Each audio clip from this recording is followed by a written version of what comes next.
Indian premier league 2025లో శుభ్మన్ గిల్ కెప్టెన్సీలోని Gujarat titans వరుస విజయాలతో దూసుకుపోతోంది.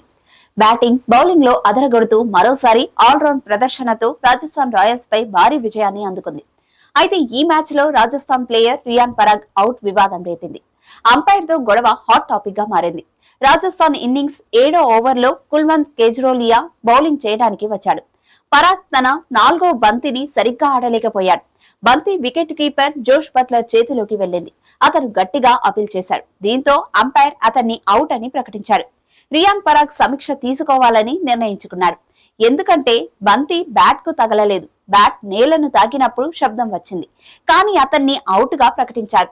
రివ్యూలో థర్డ్ అంపైర్ అలా అనుకోలేదు. అతను ఆన్ ఫీల్డ్ అంపైర్ నిర్ణయాన్ని సమర్థించాడు.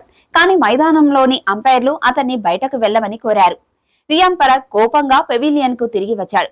ఆ తర్వాత సోషల్ మీడియాలో చర్చ ప్రారంభమైంది.